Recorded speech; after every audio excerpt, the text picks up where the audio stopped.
I want to thank Mrs. Parhad for that very kind introduction. I also want to thank Professor Abbas Milani and Stanford's Hamid and Christina Mogaddam program in Iranian Studies for inviting me to talk about my book and the impact of cholera on Iranian history. Can everybody hear me? Yep, it's working. Great. I was just telling Professor Milani that about, we met on this month 17 years ago. And he was my guest at Yale. So this must be Providence at work. I only found that out after I was checking something in one of your old books that you signed to me, and it was dated April 2002. So Providence was at work to have me here on April 17 years later as your guest. So thank you. Cholera, as many of you know, has been at the center of the news cycle, stretching from war-ravaged Yemen to post-cyclone Mozambique. But today I will not be talking about the ongoing epidemics of cholera. Rather, I'll tell you the story of the profound influence of this disease in shaping modern Iran in the 19th and 20th century by transforming its institutions, governance, and perspectives on medicine, disease, and public health. Before we get into the history, let me tell you a little bit about the disease. Cholera is an infectious disease caused by a strain of this comma-shaped bacterium called Vibrio cholerae. It is generally acquired through the consumption of contaminated food and water. And within a matter of hours, the bacterium can colonize the small intestine, where it produces a toxin that causes profuse diarrhea and vomiting that can last for days. The rapidity of its ability to colonize the intestines is often credited for why this disease takes on epidemic proportions so quickly. The extreme dehydration caused by the infection eventually makes the victim appear cadaveric with sunken eyes, grayish blue complexions. It used to be known as the Blue Death. And I think amongst the many infectious diseases, cholera is the closest disease to the fictional zombification that we see in sitcoms like The Walking Dead. So in many ways, its victims appear like the living dead, and often people were buried even though they had not died because they just looked dead. So it's a dramatic disease. It's aptly spectacular in terms of its symptomology, and which is why throughout history, both in East and West, it's played such a profound role relative to other diseases in shaping the course of history. Delirious and bedridden, the victims become a shadow of their former selves, sometimes in a matter of hours, searing terrifying memories of the illness on both survivors and caretakers alike. And without treatment, they often succumb to rapid dehydration, electrolyte imbalance, systemic shock, and death. Now, there are many different biotypes of cholera, but only a few biotypes cause pandemic outbreaks that can spread across countries and continents.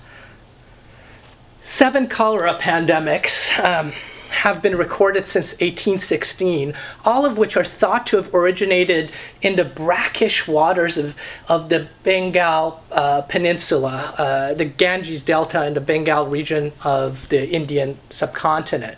Now, the disease probably evolved over millennia because of a combination of this sort of alkaline and brackish nature of the water and a particular ecology in that area.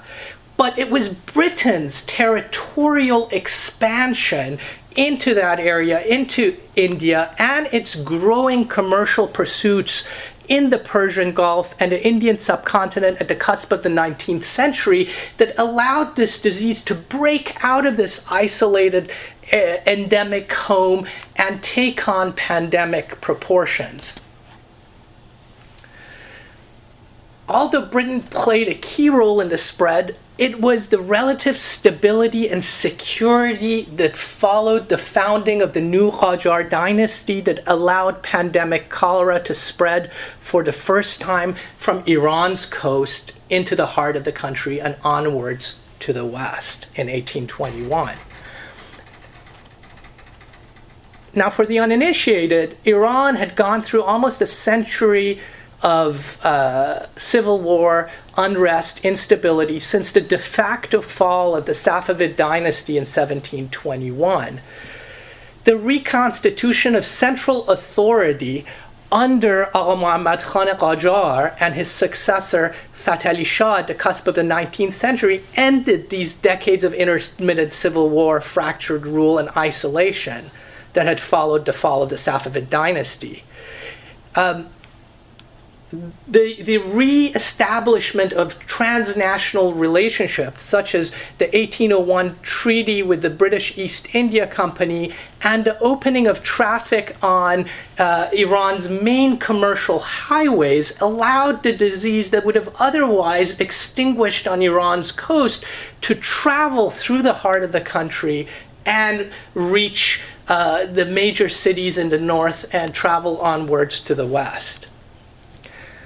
This newfound stability opened the country to nationwide outbreaks of pandemic cholera almost every decade, from cholera's advent in 1821 to its attenuation after the First World War.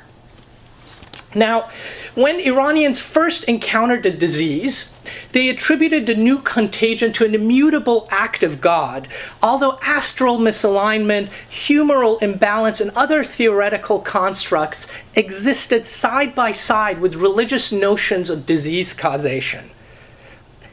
Allopathic medicine at the time was mainly humoral medicine, and for those who might not know what humoralism is, it's basically the originally Greek idea that was refined by Avicenna that disease is caused by an imbalance in the body's four elemental humors. Although the allopathic medicine was mainly humoral, the degradation of the practice of medicine during the century of civil war that preceded the rise of the Qajars largely made the access to allopathic doctors almost impossible for most people in Iran. There was only few of them left. As a result, and because of the dominance of religious views on the disease, much of the response of the government and the population in 1821, and for the most of the Qajar period for that matter, was to abandon the diseased cities for the perceived safety of the healthier countryside. During the 1892 outbreak, for example, about a fifth of Tehran's approximately 200,000 population sought refuge in the surrounding mountain villages. The dominant religio-cultural perspectives on the etiology of cholera began to change following Russia's victories over Iran in 1813 and 1828. Because of territorial disputes, Russia and Iran, Imperial Russia and Iran, went to war twice in the early 19th century. Both ended up as defeats for the Iranians. And this galvanized the elite in Iran to seek Western advances in engineering, science, surgery, and therapeutics, culminating in the founding of Iran's first European-styled polytechnic college, the Dar al-Funun, in 1851 by Nasiruddin Shah's reforming premier Mirza Taqi Khan Amir Kabir to train Iran's new cadre of military officers. But Amir Kabir, who had been the chief administrator of the country's northern army and had experienced the terrible impact of the 1846 cholera epidemic on troops, realized that the need for competent medical personnel in the military. As a result, the new academy's curriculum also included education in the natural sciences and medicine. European physician instructors at the Polytechnic College would often fulfill the twin roles of being professors and chief royal physicians, or Hakim Bashi, making them especially influential among the country's power brokers. And I'm going to give you two examples of this. The first one is Jakob Edward Pollack, one of the 6 newly arrived Austrian instructors at the Polytechnic College. He was a military physician in Austria. And upon his arrival in Iran, he very quickly experienced the impact of the 1852 cholera epidemic and the high casualty rates it caused amongst Iran's troops. He very graphically describes this in his memoirs about troops being just left to die with a jug of water on the roadsides on the way on their march to Tehran. And this pushed him to write his first medical treatise prior to the ending of the 1852 epidemic on cholera, which included the latest European findings on its etiology and hygienic interventions to prevent its spread. This led to the establishment of the standards, of the first standards of hygiene in Iranian barracks, such as covering the floor with charcoal during times of epidemic, drinking water from its source, and disposal of refuse at a distance from the barracks. Pollack was followed, the successor to Pollack was Joseph Désiré Tolozan, who was Nasser-Eddin Shah's new French physician, who also took over Pollack's teaching responsibilities at the Polytechnic College in 1860. Tolozan had been a senior professor at the military teaching hospital of Val-de-Grâce in Paris, a veteran of the Crimean War, and a distinguished scholar of epidemic diseases who considered major improvements in Iran's medical education to be crucial to its sanitary progress and its ability to combat cholera. He advocated replacing widely referenced tomes such as Ibn Sina or Avicenna's Canon of Medicine and Imam Reza's Golden Dissertation of Medicine with translations of the latest European publications on medicine and public health. By mid-century, the science of epidemiology had allowed people like John Snow and his contemporaries to map the link between water and cholera.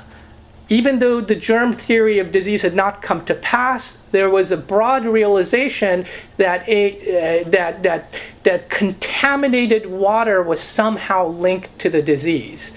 And these hygienic theories begin to be introduced to the Iranian readers and students through people like Pollack and Tolozan. The foundation of popular hygiene in Iran, as Tolozan saw it, depended on substituting traditional Galenic humoral ideas with newer hygienic theories from the West, such as John Snow's waterborne model of cholera transmission, which were informed by more precise epidemiological interventions. Other innovations at this time, such as the printing press, the telegraph, and newspapers, familiarized Iran's population with the sanitary revolution in the West during the second half of the 19th century. Articles in the Iranian government weekly regularly informed its readers of efforts by civic leaders in the West in places like London, Copenhagen, and even as far away as Kingston, Jamaica, to have their streets and sewers cleaned to reduce the impact of epidemic outbreaks. Iran also began to regularly participate in international sanitary conferences on pandemic cholera that occurred almost every decade, beginning with the first conference in Istanbul or Constantinople in 1866. This sanitary globalization gradually transformed the Qajar regime's notions of its obligations to disease prevention, especially in light of the reported successes of European governments in halting the spread of the disease. This culminated under Nasseruddin Shah and the creation of the Iranian Sanitary Council in 1867 to advise the government on how to prevent cholera, and established prevention and public health as a social institution in Iran almost half a century after the pandemic cholera first swept across the country. However, the growing sanitary workforce, international engagements, and knowledge of the disease's waterborne nature did not change the continued ingress of pandemic cholera in the second half of the 19th century. Proposals to improve the sanitary infrastructure of the country were largely ignored because of the Qajar regime's administrative crises and financial deficits, which had worsened with the country's growing economic globalization in the second half of the 19th century, which brought flooded the Iranian market with cheap industrial goods to the detriment of Iran's economy that was already overburdened by reparation payments to Imperial Russia as a result of 2 defeats in its wars. Cheap goods were not the only thing that came with industrialization. Iran's integration into the steam-driven international marketplace and the opening of the Karun River, which is around here, and the opening of the Karun River to international commerce in the latter quarter of the 19th century accelerated the reach accelerated the reach of cholera to its borders, while the country's unaddressed infrastructural susceptibilities amplified the disease's domestic impact. In 1889, the steamship connections between Bombay, Basra, and then down to southern Iran and Bushehr basically transported the disease so fast that Iranians were not able to establish the requisite quarantines because now the disease had steam to give it speed.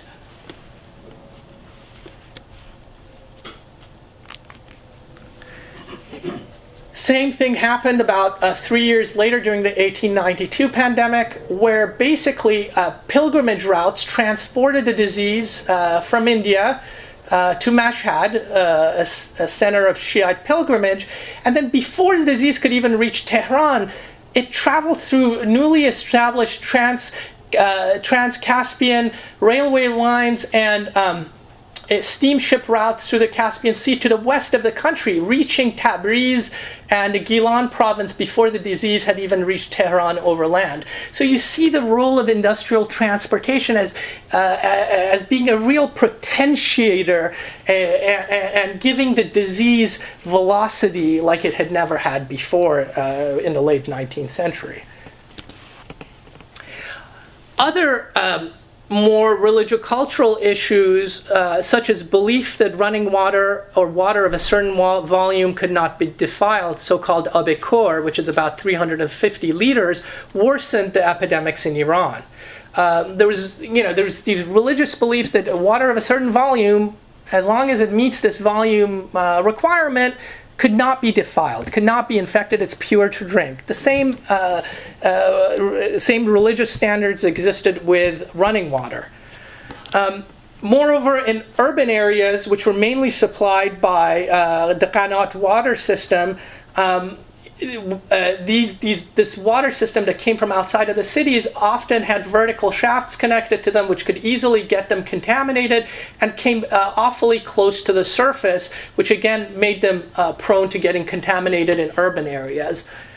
Other aspect of urban areas which made Iranian cities particularly vulnerable to this disease included low-lying bathhouses, and overland sewage systems and gutters, so-called jubes, that were vulnerable to contamination. These vulnerabilities played out in 1892. This is a map of Tehran during 1892, during the epidemic there, where the caravan of Nasir al-Mulk, an aristocrat who had gone on pilgrimage to Mashhad, basically overland transports cholera with his caravan to the city. And once it reaches near its household, a body is washed very close to a Qanat source And once the this main qanat source is infected, the cholera epidemics basically follows the pattern of the qanat waterway across the country, across the city of Tehran in 1892, infecting all of the major districts that are supplied by the qanats. Now, during the 1892 epidemic, Tehran had about a 10% mortality rate, which is a pretty high mortality rate. But throughout the history of cholera in Iran, there was variance in terms of death rates between the different waves and among different cities because of various vulnerabilities and the virulence of the particular strain coming into the country. During the same epidemic, for example, the city of Rasht lost about a fourth of its population. Particularly hard hit were women and children. And one of the theories I have was that these women and children were the major workforce in the rice paddies. And again, because of the fecal oral contamination, were more prone to getting the disease. Because most people's reaction to the epidemic was to leave the city, including the government, there was an almost complete absence of civic leadership during these outbreaks, permitting local forces to subvert the central government's authority and revealing the country's deteriorating state of governance in the latter quarter of the 19th century. The epidemics also unmasked simmering anger at the West's growing stranglehold over the country's commerce. This manifested itself in episodes of violence against European financial interest and religious minorities, such as Armenians, that had the diplomatic protection of Western powers. Shiite clerics were particularly effective in mobilizing popular discontent in the wake of the epidemic, and they cemented their roles as leaders against Western encroachment and government exploitation at the time. This manifested itself during the tobacco protest in 1891, which led to the repeal of a monopoly granted to an English company for the manufacture and sale of tobacco in Iran. Some of the initial accusations against Nasser-Din Shah during this time did not center on the monopoly and the concession itself, but on the poor sanitary state of the country. And clerics often used disease and linked the disease state of the country to the presence of impure infidels in the country. So essentially using a disease as a tool to enhance their authority. And it's very interesting and very telling of what would happen almost a century later during the 1979 revolution. Similarly, Iran's secular dissidents in this period used Western norms of public service, including interventions against cholera, as a yardstick to evaluate and criticize the government. At the cusp of the 20th century, Iran's literate strata increasingly understood the science of microbes, their pathologies, and ways to prevent germs-borne illnesses thanks to a growing number of Western-trained native physicians, as well as the expansion of medical writing in Iranian newspapers and periodicals. This is actually a picture from a newspaper called Akhtar from 1890. And its depiction of germs. And Iranians tend to be attracted to these sort of colorful descriptions. And even illiterate Iranians would often say that they could spot germs in the atmosphere looking through telescopes. So they got the whole microscope telescope thing mixed up. This was reported by American Presbyterian missionaries in places like Yazd. I always chuckle because this was sort of the intersection of humoral theories of somehow infected atmosphere causing humoral imbalance and germs being in the atmosphere playing sort of this sort of imaginary role in people's minds as the germ theory was taking hold in the population. But because of the rise of the germ theory, reformers increased their demands for the government to invest in the country's sanitary infrastructure. However, continued political and economic paralysis largely prevented the realization of these demands. The Qajar administration's persistent inability to translate intellectual progress into lasting institutional and infrastructural reforms for public health perpetuated Iran's vulnerability to cholera pandemics at a time when large-scale outbreaks were increasingly rare in the West because of urban reform. Most prominently, I know at least we have one Parisian in the audience, Baron Haussmann, under Napoleon III, totally reshaped Paris, reshaped the way water was coming to Paris, opened up the boulevards, mainly motivated by a desire to reduce epidemic outbreaks. And it worked. Iranians knew about this. They were reading about this. Reports were being sent by Iranian representatives in Paris. Yet this knowledge was never translated into actual implementable action. In response to a nationwide cholera outbreak in 1904, secret revolutionary societies like the Anjuman-e-Makhfi began drawing attention to the deficit sanitary state of the country and attacked the government of Muzaffaruddin Shah for the unremitting ingress of epidemics and the poor sanitary state of public health in Iran. Now, I've talked about the demographic, intellectual, and institutional impacts of cholera. Let me touch briefly on the economic impact by focusing on the 1904 outbreak. The 1904 outbreak had a direct impact on Iran's worsening economy in the year leading up to the constitutional revolution that started a parliamentary system in Iran. The epidemic caused double-digit inflation, a 33% increase in the price of sugar, and a 90% appreciation in the cost of wheat.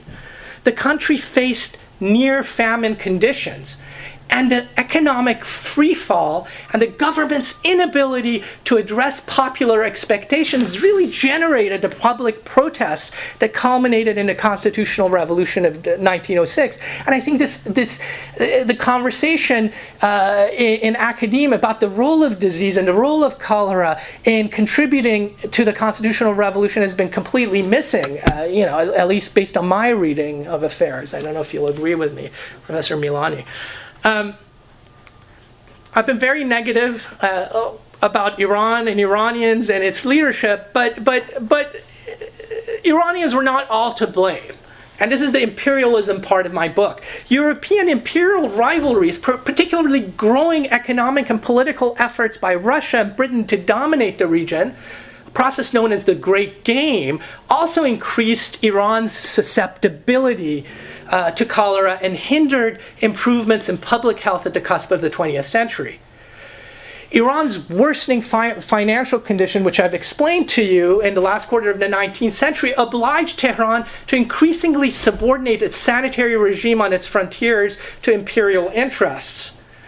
And basically what happened was, the southern quarantines of Iran were in Bushehr, Bandar Abbas, and Mohammara were handed largely to the British and the British Navy because they had the sea power basically to patrol the south of the country. And in the northeast, much of the quarantines were run by the Russians because they had the troops and the infrastructure, the tents, mobile tents and mobile units that could establish large-scale quarantines on Iran's eastern frontier fairly rapidly. But eventually, these establishments were subordinated to the strategic goals of the great powers, and they were used to accomplish their economic and political gains in the region. For example, the Russians would use their quarantines in the east to divert trade from Iran into their own territory and to harass British merchants coming in. On the other hand, the British down south refused to establish requisite quarantines when they were needed because they desperately fought, not only in the case of Iran's quarantines, but generally at international sanitary conferences, to establish any or onerous quarantine policy that might somehow get in the way of their commercial activity in the Persian Gulf. So what we see basically happening is that economics, political and strategic goals take precedence over the health of the Iranian population by the great powers.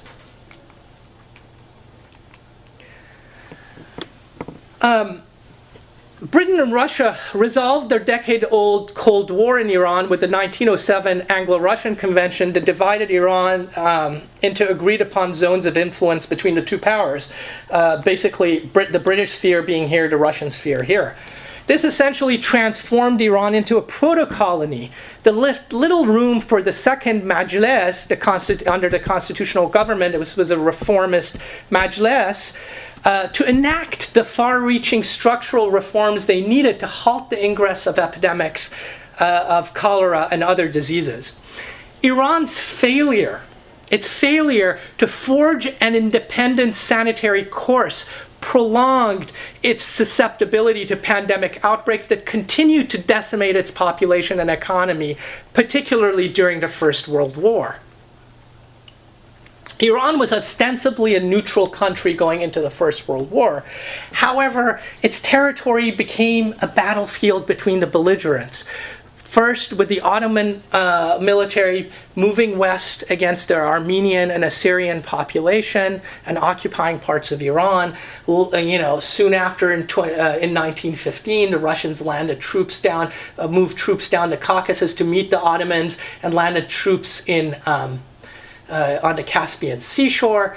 On the other hand, the British had to face Qashqai rebellion near their oil fields, so they landed sepoys and Indian troops and eventually established an almost 50,000 strong South Persia rifle brigades answerable to British officers. And as this map in 1916 shows, most of Iran, with the exception of this little bit, which actually had, which was occupied by Axis and Ottoman powers, nearly most of Iran was occupied by both Russian and the British in 1916, and all of the country was basically a battlefield.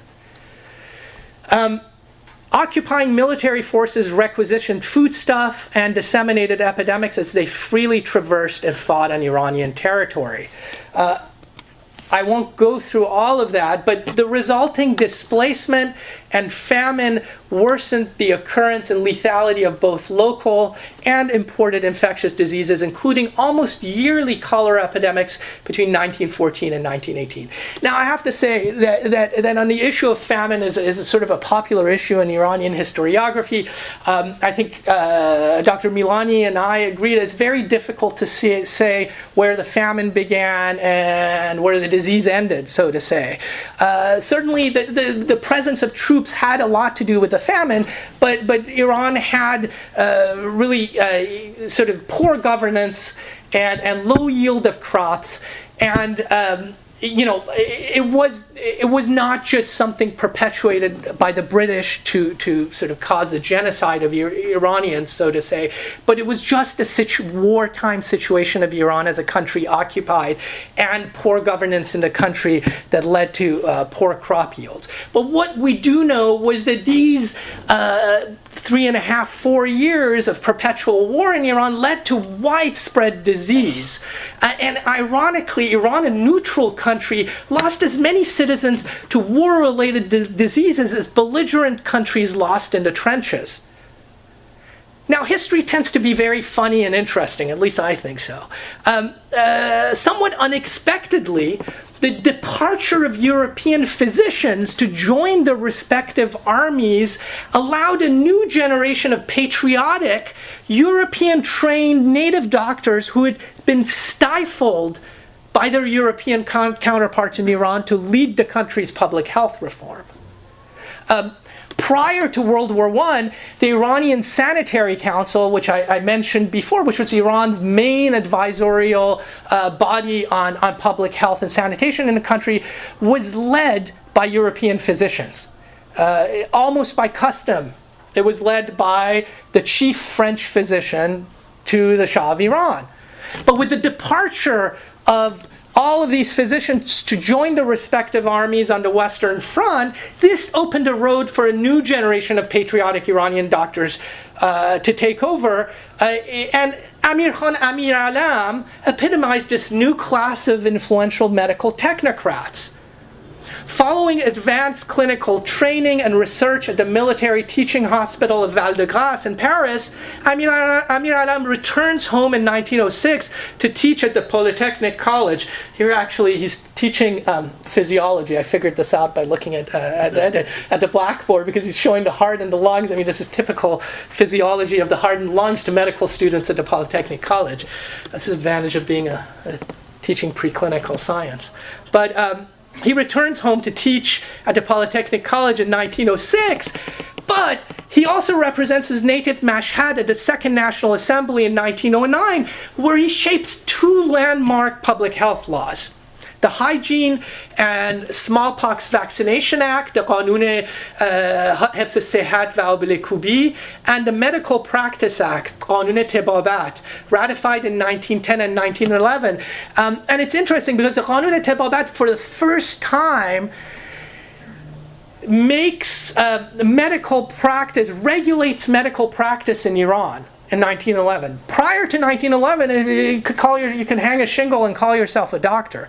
After 1911, you actually have to show requisite certificates, educational background, experience, determined at that point by the Sanitary Council and the Ministry of Interior what met a standard of physician in Iran. So this was revolutionary under him.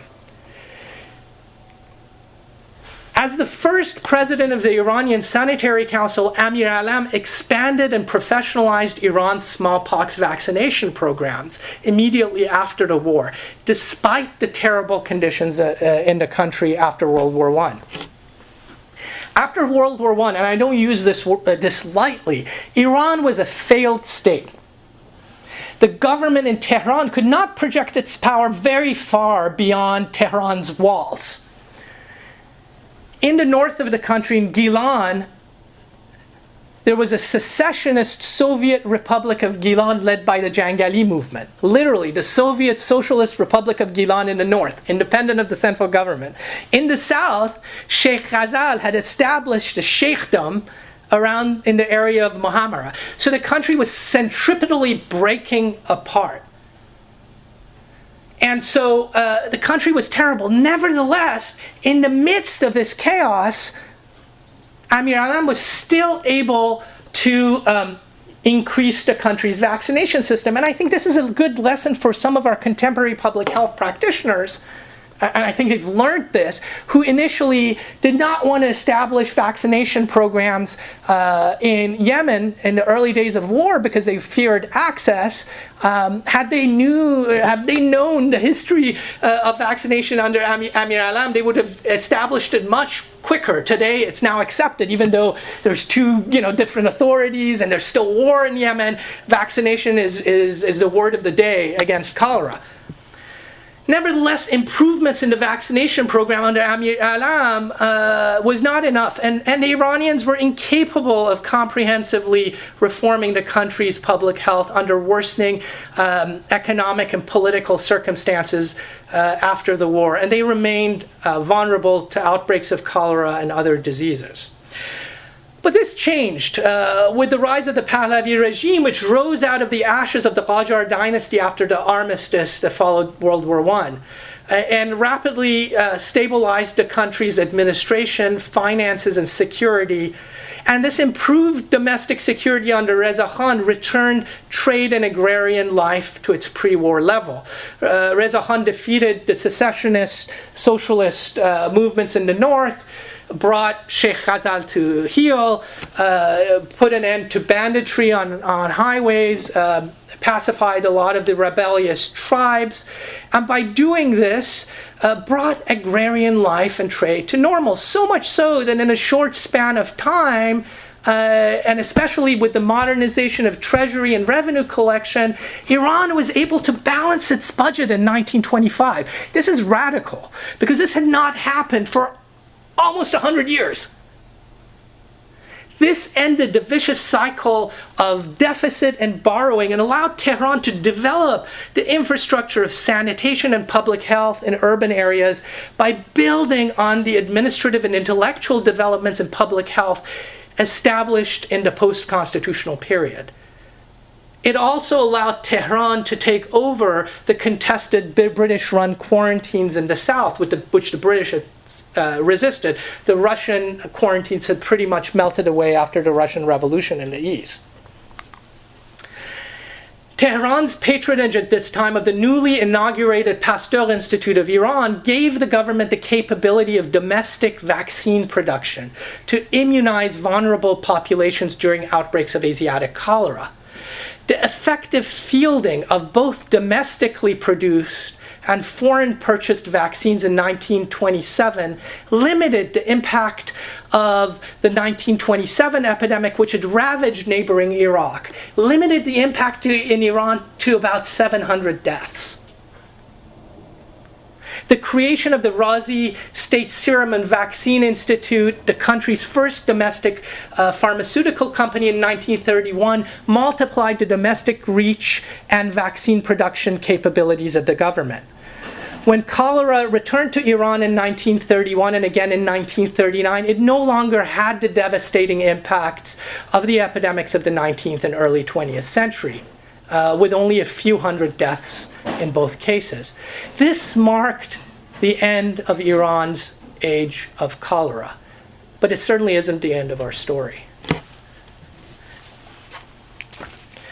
In 1966, the WHO commended the Iranian government for its response to a new and virulent El-Tor strain of pandemic cholera that had invaded the country's east the year prior through India, originating the El-Tor strain at that time had originated in Indonesia and had traveled east through India, Afghanistan, and into Iran. The Iranian government largely halted the outbreak in 1965 after several months of aggressive immunizations with domestically produced vaccines, prophylactic antibiotic use with chloramphenicol, which actually was at the time counterindicated in the United States because it was thought to be toxic, and quarantine. So aggressive and heroic interventions. It is notable that Iran, at least in the rural areas in the 60s where most of the people lived, had not significantly upgraded its sanitary infrastructure. That meant that other undertakings, particularly the government's vaccination campaign, played an oversized role in stopping the pandemic. This is important to note because in the history of cholera, sanitation gets an oversized credit for ending the age of pandemics. And this calls for a reevaluation of the non-Western experience with cholera, because we see, in the case of Iran, that biological interventions, such as the use of antibiotics and the use of vaccination, actually plays a bigger role than infrastructural change in bringing an end and stopping epidemic outbreaks. It's also a lesson I think anti-vaxxers could learn in this area, certainly, with our measles outbreak. Iran's industrial neighbor at the time, during 1965, the Soviet Union did not fare as well, where the pandemic slowly crawled westward through the Russian heartland in the ensuing 5 years, reaching Crimea in 1970. So the Soviet Union didn't stop the pandemic the same way the Iranians had. Iran's relative success against the El-Tor pandemic was built on the foundations of modern biomedicine and administration that were established in the Qajar period. The Pasteur and Razi Institutes owed their existence to the emergence of public health as a professional discipline and a triumph of the germ theory of disease in Iran at the turn of the 19th century. The country's modern medical workforce and laboratory infrastructure, also established in that period, allowed the Iranian government to rapidly detect and indigenously manufacture an effective vaccine to contain the cholera outbreak.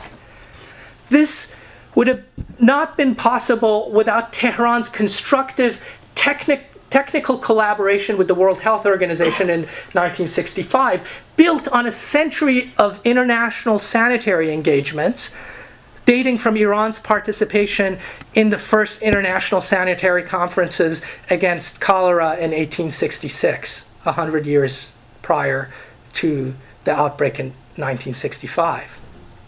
The vaccine's delivery on a national scale relied on an organized network that had its origins in Iran's successful countrywide smallpox immunization efforts in the years after the First World War.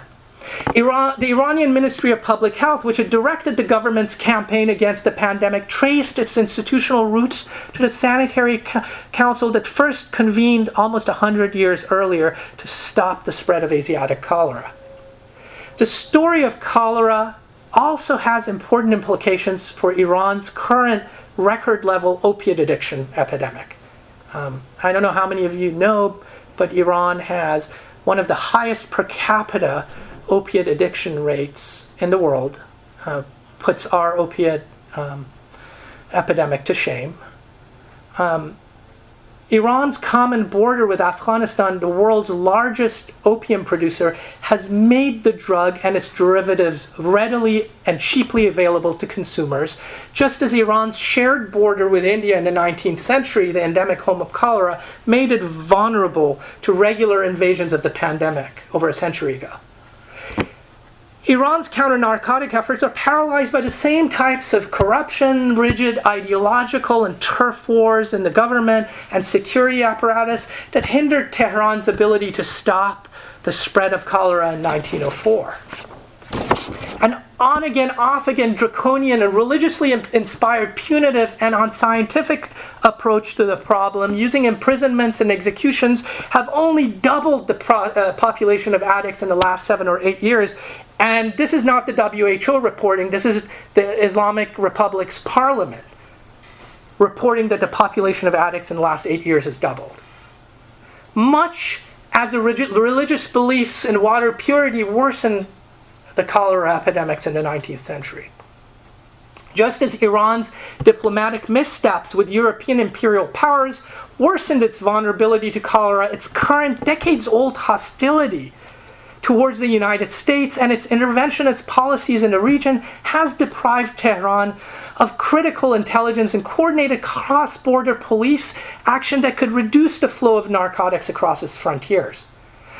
The only way to address this problem is for the Islamic Republic not only to embrace a scientifically informed public health approach to the problem, but even more broadly to change its illiberal approach to the current social, economic, and political determinants of addiction. Now, I'm amongst friends, so I will be provocative, admittingly. And the question I will throw out at you with a smile on my face is, if Tehran does not address this problem, could the growing epidemic of drug use and hopelessness trigger a larger political movement that could bring an end to the 40-year theocracy, just as the 1904 epidemic brought an end to Iran's uninterrupted history of absolutism? Thank you very much.